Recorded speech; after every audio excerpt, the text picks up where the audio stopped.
अज़ीज़ दोस्तों, हम जिस दीन के मानने वाले हैं वो दीन बरहक है और जिस प्यारे महबूब सल्लल्लाहु ताला अलैहि वसल्लम के हम मानने वाले हैं वो महबूब अलैहिस्सलाम अल्लाह के आखिरी रसूल हैं। नबी अकरम सल्लल्लाहु ताला अलैहि वसल्लम कामिल अकमल और मुकम्मल दीन लेकर तशरीफ़ लाए। अब ये दीन इस्लाम ऐसा मज़बूत, ऐसा मुस्तहकम दस्तूर हयात है कि क़यामत तक इसी दीन का सिक्का चलेगा। वक्ती तौर पर जो हालात उम्मत पर इस वक्त गुज़र रहे हैं उसमें उम्मत महकूम नज़र आती है, कमज़ोर नज़र आती है और हम देखते हैं कि गैरों का रोब भी हमारे हुक्मरानों के चेहरों और उनके लहजों पर नज़र आता है।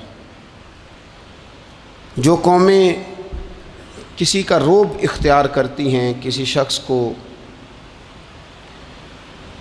इस तरह का बड़ा जानती हैं कि एहसास कमतरी का शिकार हो जाती हैं, वो अपनी आने वाली नस्लों को कभी मजबूत नहीं कर पाती। हमारे मिजाजों में और हमारे रोज़मर्रा के मामलात में कुछ चीज़ें इस तरह की रख दी गई हैं कि लोग एहसास के नीचे दबते चले जा रहे हैं। बरादरीज़म एक बहुत बड़ा इशू रहा हमारे यहाँ।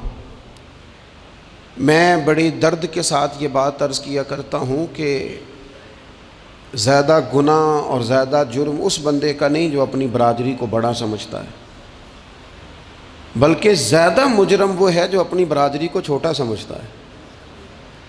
इसने क्यों अपने अंदर एहसास कमज़ोरी पैदा किया? इसको क्यों ज़रूरत पेश आई ये कहने की कि मैं किसी कमज़ोर कबीले से ताल्लुक़ रखता हूँ? इसे खुल के कहना चाहिए था कि मैं भी जनाब आदम का बेटा हूँ। इसे खुल के कहना चाहिए था कि मैं भी रसूल रहमत का ग़ुलाम हूँ, मैं भी अल्लाह का बंदा हूँ। खुल कर बात करनी चाहिए। एहसास के नीचे दब जाना, परेशान। फिर इसी तरह का मामला अमीरी गरीबी का है।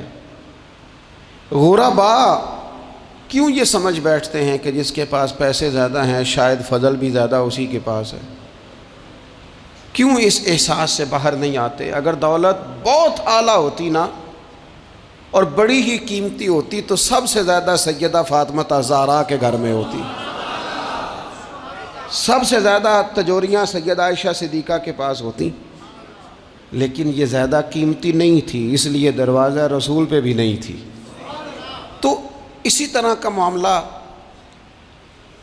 कुछ लोगों का है। मैंने अपनी ज़िंदगी में ये देखा है कि मजहबी माहौल से वाबस्ता लोग कई दफ़ा बड़े परेशान हो जाते हैं कि मैं तो मौलवी साहब हूँ, और महल्ले का मौलवी बना के जब किसी को रखा जाता है तो बेचारा वैसे भी परेशान हो जाता है। उसकी ज़िम्मेदारी होती है कि तूने वक्त पे जनाजा पढ़ाना है, टाइम पे कोल पे आ जाना, 10वें पे वक्त पे पहुँचना, गैर हाज़िर ना होना। कुछ जगहों पे ये भी रिवाज है कि जनाब आपको 7 दिन और 10 दिन मुसलसल बैठना है और पढ़ाई करनी है। वो आहिस्ता आहिस्ता आहिस्ता आहिस्ता बच्चे एहसास का शिकार, यानी कुरान शरीफ पढ़ने वाले बच्चे और किताब व सुन्नत की तालीम हासिल करने वाले बच्चे, लेकिन उन्हें ये कहा जाता है कि चलो फ़लानी जगह कुरान पाक पढ़ने चलते, कुरान पढ़ने जा रहे हैं। कुरान इनकलाब की किताब है, कुरान बंदे को उरूज देता है, लेकिन उन बच्चों की ज़हनी साख्त ये बनाई जा रही है कि चलो कुरान पाक पढ़ने चलते हैं, वहाँ बिरयानी मिलेगी खाने को, गोश्त मिलेगा खाने को। शिकायत है मुझे या रब खुदा बंदाने मकतब से, सबक शाही है बच्चों को दे रहे हैं खाकबाजी का। इतनी छोटी जब आप किसी की सोच बना देते हैं तो फिर वो आप कहें कि वो इनकलाब बर्पा करे, वो कोई बड़ा कारनामा सर अंजाम दे, ये होता नहीं, मुमकिन नहीं होता। जब आप आहिस्ता आहिस्ता करके एहसास कमज़ोरी के नीचे दबते चले जाते हैं, दबते, हालात ख़राब हो जाते हैं। हमारे बुज़ुर्ग हमें कहा करते थे कि मौलवी होना कोई ताना है, और हमने हालात बदलते देखे। एक टाइम ऐसा था कि मौलवी होना लोग ताना समझते थे। हमें भी कहा मौलवी साहब इधर आई, आपको ध्यानदारी से कहता हूँ हमने वो दौर भी इंजॉय करके गुजारा है जे किसी एक बारी मौलवी आख्या तो उन्होंने आखे यार कोई परेशानी वाली गल है, शुक्र है असी मौलवी हाँ, ये कोई परेशानी है, आप क्यों परेशान हो गए? मौलवी किसी ताने मैंने का नाम है। और फिर वो जो कल तक कह रहा था ना कि ओहो तुसी तो मौलवी बन गए हो, फिर हमने वो दौर भी देखा, उसने कहा यार 2 मिनट खड़ा हो तेरे साथ तस्वीर बनानी है, वो दौर भी देखा, ये दौर भी देखा। थोड़ा सा ना अपनी ज़िंदगी के अंदर खुददारी, इज़्ज़त नफ्स, वक़ार, इस्लाम उरूज देता है बंदे को। मुसलमान तेज़ी से दबते चले जाते हैं, दबते चले जाते हैं। मुल्क के शाम का बंदा आ गया हज़रत उमर को मिलने, उसने आते ही पूछा तुम्हारे बादशाह का महल कहाँ? उन्होंने कहा जी हमारे बादशाह का महल नहीं होता, हमारे यहाँ लोगों ने समझ लिया ना कि रोब शायद कपड़ों का होता है, रोब शायद गाड़ियों का होता है, बंगलों का होता है, बहुत बड़ी कोठी का रोब होता है। और नहीं भाई, रोब तो बंदे के किरदार का होता है, उसके अफकार का रोब होता है, रोब उसके ऊंचे ख्यालात का होता है। कहाँ है आपके बादशाह का महल? तो उन्होंने कहा महल शहल तो कोई नहीं, मस्जिद में होंगे अमीरुल मोमिनीन। बंदा कहता है मैं सोच में पड़ गया कि जिसके नाम से मेरा बादशाह कांपता है वो मस्जिद में होगा। गन मैन ही कोई नहीं, हटो बचो ही कोई नहीं, इधर उधर ही कोई नहीं, पहरेदार ही कोई नहीं। मस्जिद में जाके पूछा जनाब उमर, कहने लगे इधर ही थे। किधर हैं भाई हजरत? वो किधर हैं भाई? इधर ही थे। कहने लगा, मैं हैरान हो गया कि ये बादशाह की बात हो रही है।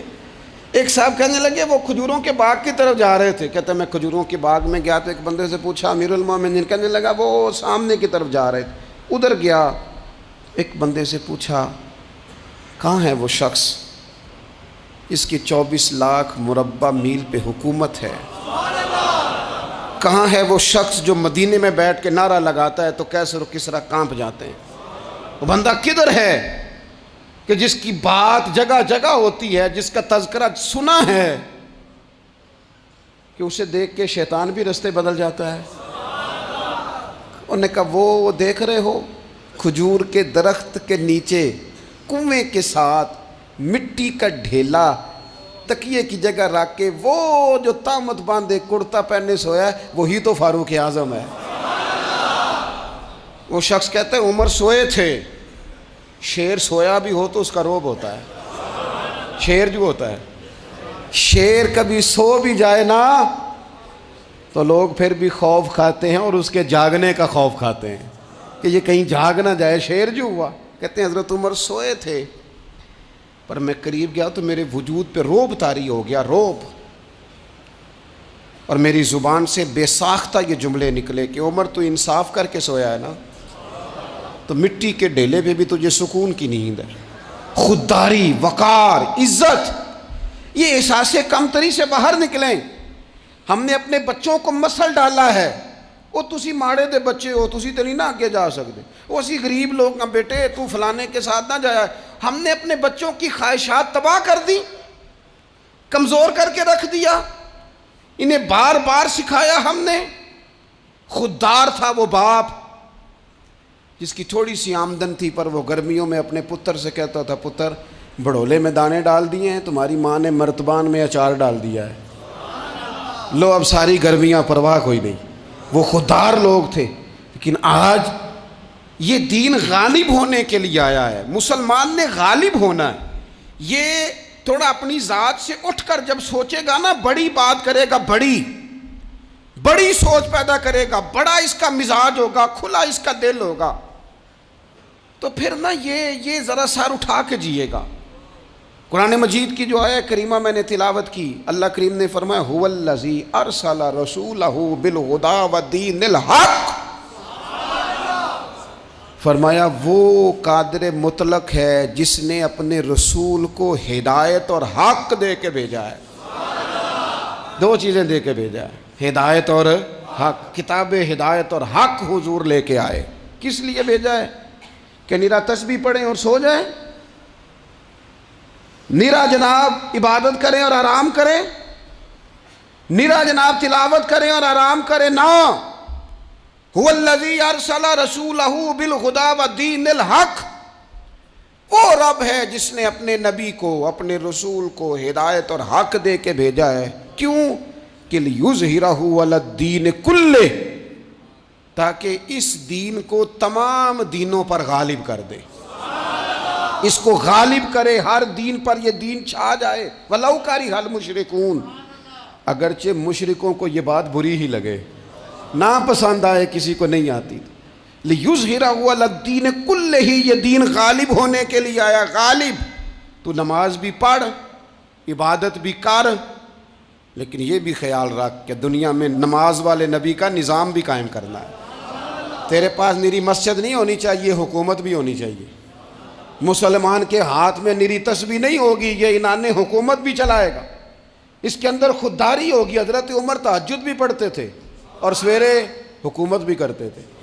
हज़रत सिद्दीक़ अकबर सारी रात मदीने वाले की याद में रोया भी करते थे और सुबह उठकर तलवार लेकर नबी पाक अलैहिस्सलाम की ख़त्म नबुव्वत के मुनकरों के ख़िलाफ़ जिहाद भी किया करते थे। जब तक अपने मिजाज में वो शौक़ नहीं पैदा होता कि दीन को गालिब करना है, जद्दोजहद करनी है, कोशिश करनी है। बड़ा सौखा है हमारे लिए भी, आराम से नमाज पढ़ें, नफल पढ़ें, इबादत करें। और वैसे भी उसे लोग ज़्यादा बड़ा पीर समझते हैं जिसकी तस्बीह ज़्यादा लंबी हो।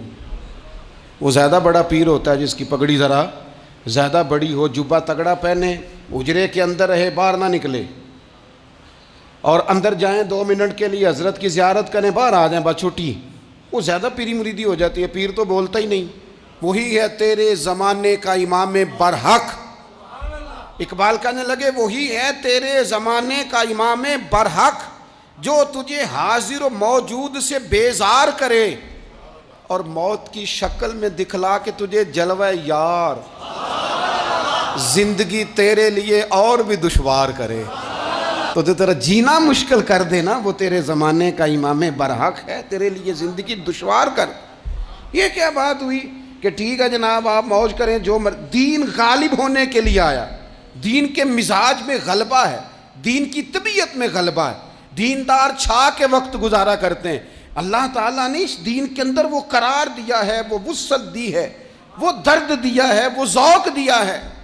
अपने अंदर से वो बुत तोड़ डालें जो बुत मायूसी फैलाते हैं। उन जगहों से निकल आए जहाँ इंसान कमज़ोर पड़ता है। उठ बांध कमर क्यों डरता है, फिर देख खुदा क्या करता है। आगे की तरफ देखें, आगे की तरफ देखें। मेरे नबी अकरम सल्लल्लाहु ताला अलैहि वसल्लम ने फरमाया, हालात जितने भी ख़राब आ जाएं, माहौल जितना भी बिगड़ जाए, उम्मत पर दुश्वारी जितनी भी आए, हुज़ूर अलैहिस्सलातु वस्सलाम ने फरमाया है ये दीन इस्लाम है। ये मुस्लिम के लफ्ज़ हैं। हुज़ूर फरमाते हैं ये दीन हमेशा कायम रहेगा। और फरमाया एक जमात होगी पूरी मेरी उम्मत की जो दीन इस्लाम के दिफा में काम करती रहेगी, जद्दोजहद करती रहेगी, कोशिश करती रहेगी, हिम्मत करती रहेगी। मेरे अजीज़, हुज़ूर ने फरमाया हमेशा ये दीन कायम रहेगा और एक जमात हमेशा इस दीन के लिए काम करती रहेगी। और मेरे नबी पाक अलैहिस्सलाम ने फरमाया 100 साल के बाद तो अल्लाह ज़रूर इस उम्मत में एक ऐसा शख्स पैदा करेगा, ये इब्ने माजा में हदीस मौजूद है, जो इस दीन की नए सिरे से तजदीद कर देगा। वो लोग आते रहे, जब हालात बड़े बिगड़े तो हज़रत उमर बिन अब्दुल अज़ीज़ आ गए, हालात का रुख बदल के रख दिया। फिर मामलात बड़े बिगड़े तो इमाम शाफ़ई जैसे लोग आ गए, गौसे आज़म जिलानी जैसे लोग आ गए। हालात बड़े बिगड़े तो शेख अब्दुल हक मुहद्दिस देलवी जैसे लोग आ गए। हिंदुस्तान में जब माहौल बड़ा कठिन हुआ तो आला हज़रत फाज़िल बरेलवी जैसे लोग आ गए। हर सदी के सिरे पर अल्लाह ताला एक मुजद्दिद भेजेगा, हुजूर का वो ग़ुलाम दीन को नए सिरे से ताज़ा करे। दीन के चमन में हमेशा बहार रहेगी, हमेशा नूरानियत रहेगी, हमेशा नूरुन आला नूर रहेगा। ये काम सिर्फ करने का काम क्या है, ये दीन तो फलेगा फूलेगा। जो आगे बढ़ के खिदमत में हिस्सा डाल लेगा ना, वो अपना नफ़ा करेगा। ये कुरान पाक है, या अय्युहल्लज़ीना आमनू इन तंसुरुल्लाह यंसुरकुम व युसब्बित अक़दामकुम। अल्लाह फरमाते हैं लोगों, अगर तुम अल्लाह के दीन की मदद करोगे ना तो अल्लाह तुम्हारी मदद करेगा। व युसब्बित अक़दामकुम, और तुम्हारे कदम जमा देगा, तुम्हें इस्तिक़ामत दे, तुम आगे। और दीन की मदद सिर्फ पैसों से नहीं होती। कोई शख्स समझे कि फ़कत माल से मदद होती है। जब आप वक्त पर आकर मस्जिद में जुमे की नमाज अदा करते हैं तो ये भी आप दीन की खिदमत ही करते हैं। जब आप दीनी इज्तमात की रौनक बढ़ाते हैं तो ये भी आप दीन की खिदमत ही करते हैं। जब आप किसी दीन के तालिब इल्म का हौसला बढ़ा देते हैं ना, बेटे बड़ी बात है कुरान पढ़ते रहना, ये भी आप खिदमत ही करते हैं। जब आप दीन के बारे में किसी जगह बैठ के अच्छी बात कर देते हैं, यार अल्लाह का फजल है हमारे दीन में ये खैर अल्लाह ने रखी, ये भी आप दीन की मदद ही करते हैं। आप किसी भी जगह किसी भी हवाले से दीन के लिए कोई भी पैगाम देते हैं, कोई भी बात करते हैं, तो आप दीन की ये सारी खिदमतें दीनियाँ हैं, ये सारा दर्द है, ये सारा ज़ौक़ है। हम अपना अपना हिस्सा जिस तरह भी मिला सकें दीन की हिमायत में, दीन की मदद में। जहाँ कोई ऐसी बात हो रही हो वहाँ हम दिफा के लिए खड़े हो जाएं।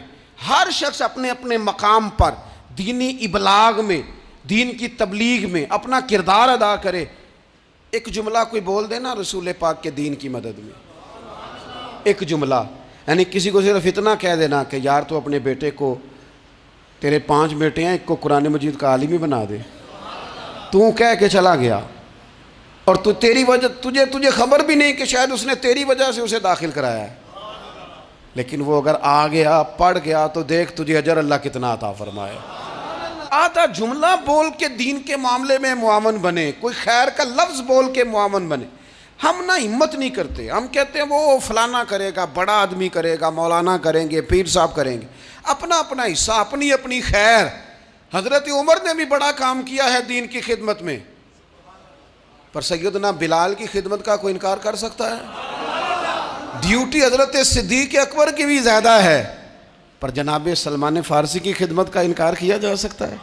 हर एक ने काम किया, हर नुक्ते का अपना उरूज है, अपनी। और ये दीन गालिब होगा, गालिब।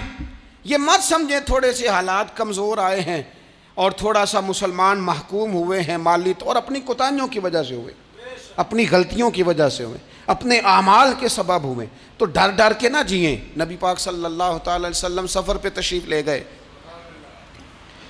हुज़ूर अलैहिस्सलाम की आदत करीमा थी, जब सफ़र पे जाते थे तो सबसे आखिर में सारी तैयारी करके सामान समेट के सबसे आखिर में सैयदा फ़ातिमा ज़हरा से मिलते, फिर सफ़र शुरू होता।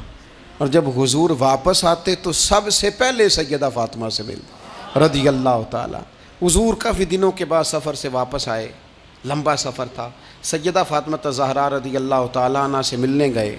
नबी पाक सल्लल्लाहु ताला अलैहि वसल्लम का चेहरा नूर देख के तो सैयदा फ़ातिमा तड़प के रोईं, रो पड़ी। हुज़ूर ने फरमाया फ़ातिमा क्या हुआ? अर्ज़ करने लगी या रसूलल्लाह, थकावट के असरात में आपके चेहरे पे देख रही, और हुज़ूर कपड़े यूँ लगता है बड़े पुराने पहने हुए हैं आपने।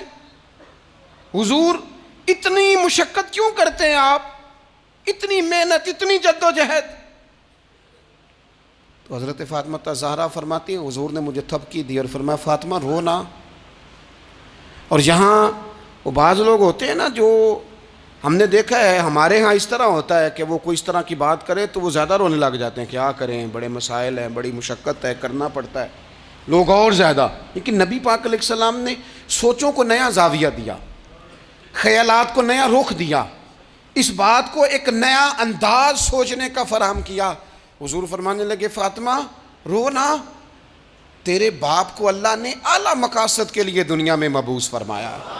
हुज़ूर फरमाने लगे फ़ातिमा कोई घर कच्चा, कोई पक्का, कोई खैमा ऐसा नहीं बचेगा जहाँ अल्लाह दीन इस्लाम को पहुँचा नहीं देगा। और फरमाया फ़ातिमा याद रखना, जिस तरह रात छा जाती है ना, मोहम्मद अरबी का दीन भी छा जाएगा, ये छा जाएगा दीन। जिस तरह रात छा जाती है ये दीन भी छा जाएगा। और फिर दीन छा गया, जगह जगह छा गया। यूरोप में भी अज़ानें पढ़ी जाने लगी, अमेरिका और अफ्रीका में भी कुरान पढ़ा जाने लगा, जगह जगह जगह जगह रसूलुल्लाह सल्लल्लाहु अलैहि वसल्लम के दीन की बात होने लगी। कहा फ़ातिमा कार कच्चा हो या पक्का हो, खैमा हो, हर जगह ये दीन पहुँचेगा। और दीन पहुँचा। दोस्तों कमज़ोरी वक्ती तौर पर है, हालात वक्ती तौर पर हैं। मुसलमानों न घबराओ, खुदा की शान बाकी है। ये दीन फितरत है। ये दीन अपनी हकानियत की वजह से फैल रहा है, किसी का मोहताज ना, ये किसी के जोर लगाने। मुसलमानों न घबराओ, खुदा की शान बाकी है। अभी इस्लाम जिंदा है, अभी कुरान बाकी है। ये काफिर क्या समझते हैं जो हमसे रोज उलझते हैं, अभी तो करबला का आखिरी मैदान बाकी है, अभी तो आखिरी मैदान लगेगा मैदान करबला में, और फिक्रे हुसैनी के अलमबरदार मैदान में निकलेंगे, यजीदी सोचों से टकराएंगे, और बड़े सीने तैयार हैं जो इसके लिए पूरी जद्दोजहद करेंगे। अभी तो करबला का आखिरी मैदान बाकी है। अपनी जिंदगी के अंदर कुव्वते इरादी पैदा करें, कुछ कर लेने की ठान अपने मिजाज में पैदा करें। कमजोरी आ जाती। अदी बिन हातम जो थे ना, ये हातम ताई के बेटे थे, बादशाह का बेटा था, जमाना बड़ा देखा था, बड़े बड़े वजीरों मुशीरों, सारी जिंदगी आला सतही वफूद से मुलाकात हुई। अदी हुजूर की बारगाह में आए, मुस्नद इमाम अहमद बिन हम्बल में मौजूद। तो इस्लाम पर अभी गुर्बत का दौर था, चंद लोग मुसलमान हुए थे। नबी पाक अलैहिस्सलाम ने फरमाया अदी कलमा पढ़ लो। तो अदी कहने लगे मैं तो पहले ही एक दीन का मानने वाला हूँ। हुजूर फरमाने लगे जिस दीन के तुम मानने वाले हो उस दीन को मैं तुमसे ज़्यादा जानता हूँ। हुजूर फरमाने लगे जिस दीन के तुम मानने वाले हो उसमें क्या ये लिखा है कि माले गनीमत का चौथा हिस्सा खा जाओ? कहने लगे नहीं। तो फरमाया खा क्यों जाते हो? अदी कहते हैं चूँकि ये हमारे अंदर की बात थी बादशाहों की, तो मैंने फ़ौरन सर तस्लीम खम कर दिया, मैंने फ़ौरन सर झुका दिया। मैंने कहा आप बात ठीक कर रहे हैं। हुजूर फरमाने लगे अब अगली बात भी करूं या रसूलुल्लाह फरमाइए। फरमाया पता है तुम दीन क्यों नहीं कबूल कर रहे? ये भी मुझे पता है। या रसूलुल्लाह क्यों? फरमाया तुम देखते हो कि दीन के मानने वाले गरीब गरीब लोग हैं, तुम देखते हो कि अभी ये कमज़ोर हैं, तुम देखते हो कि मक्के वालों ने मदीना तैयबा से परेशान करके मुसलमानों को निकाल दिया है। ये गरीबी देखकर, बज़ाहिर इस्लाम की कमज़ोरी देखकर तुम कलमा नहीं पढ़ रहे। हुजूर फरमाने लगे अदी मकामे हिरा का नाम सुना है? बड़ी दूर था इलाका वो, मकामे हिरा का नाम सुना है? अदी कहने लगे हुजूर सुना है पर वो जगह देखी नहीं। महबूब फरमाने लगे सुन, मैं वो वक्त लेके आऊँगा, मेरा दीन इस तरह नाफिज होगा कि एक औरत मकामे हिरा से ऊँटनी पे अकेली बैठेगी और अकेली आएगी और आके बैतुल्लाह का तवाफ करेगी, सिवाय उसे अल्लाह के किसी का खौफ नहीं होगा, रब के अलावा किसी से नहीं डरेगी। ये दौर आएगा। तू देख रहा है कि सिर्फ मक्के पे हुकूमत नहीं, दुनिया पे मुसलमान छा जाएंगे। और हुजूर फरमाने लगे किसरा का नाम सुना है? कहा हुजूर वो तो बाजार इस वक्त बड़ा तगड़ा बादशाह है। फरमाया उसके इलाके भी फतह होंगे, वो ख़जाने मुसलमानों के पास आएंगे। और फरमाया तू तीसरी बात नबी पाक ने बयान की, फरमाया तू ये देख रहा है कि मुसलमानों में गुर्बत है? फरमाया आदि एक वक्त आएगा लोग देने के लिए निकलेंगे पर उन्हें लेने वाला कोई नहीं मिलेगा। एक वक्त आएगा लोग देने निकलेंगे, लेने कोई नहीं आएगा। अदी कहते हैं कि मैं रसूल करीम का कलमा पढ़ के मुसलमान हो गया। अब फिर ज़्यादा दौर नहीं गुजरा, अदी रोया करते थे, हातम ताई के बेटे अदी रोया करते थे और रो के बताया करते थे लोगों वो जो हुजूर ने फरमाया था ना बीबी हिरा से चलेगी और तवाफ़ करेगी, वो बीबी मैंने अपनी आँखों से आती देखी। मैंने उस तन्हा औरत को हुजूर सैयद आलम की पेशन गोई के मुताबिक बैतुल्लाह का तवाफ़ करते देखा, उसे सिवाय अल्लाह के किसी का डर नहीं था। और अदी कहने लगे वो जो हुजूर ने फरमाया था ना कि किसरा के ख़जाने फ़तह होंगे, फरमाया वो जब फ़तह हो रही थी तो मैं खुद उस जंग में शरीक था, मुझे अल्लाह ने मौका दिया, मैं मुजाहिदों में शामिल था। और फरमाने लगे तीसरी पेशन गोई रह गई है, मुझे उम्मीद है वो भी पूरी होगी। हज़रत उमर बिन अब्दुल अजीज़ के ज़माने में आके वो दौर भी आया कि लोग ज़कात देने निकलते थे, लेने वाला कोई नहीं मिलता था। लोग किसी को गरीब समझ के सदका देने लगते थे, वो कहता था भाई ले जा, मैं तो रात खुद दे के आया हूँ। लोग देने निकलते थे, लेने वाला कोई नहीं। इस्लाम की फितरत में कुदरत ने लचक दी है, उतना ही ये उभरेगा जितना के दबा दोगे। ये मौलवियों की वजह से, पीरों की वजह से, सियासतदानों की वजह से नहीं छाएगा। ये क्यों छाएगा कि अरसला रसूलहू बिलहुदा व दीनिल हक, ये इसलिए छाएगा कि अल्लाह ने भेजा ही हक के साथ है, ये आया हक के साथ है, लिहाजा छा जाए। हक हमेशा छा जाया करता है। और वकुल जाल हक व ज़हकल बातिल इन्नल बातिल काना ज़हूका, जब हक आता है तो बातिल खुद ब खुद छुप जाता है, और बातिल होता भी मिट जाने के लिए। बस ना ये दीन हजरत खुबाब बिन अल अर्थ रदी अल्लाह ताला अन्हु फरमाते हैं, हमें बड़ी तकलीफ़ दी कुफार मक्का ने, कुरैश ने बड़ा सताया। नबी पाक अलैहिस्सलाम खाना काबा के साथ एक चद्दर लेके आराम फरमा रहे थे। हम हुजूर की बारगाह में गए, या रसूल अल्लाह दुआ करें ये तबाह हो जाए, तंग बड़ा करते हैं, हुजूर आप दुआ करें अल्लाह की बारगाह में।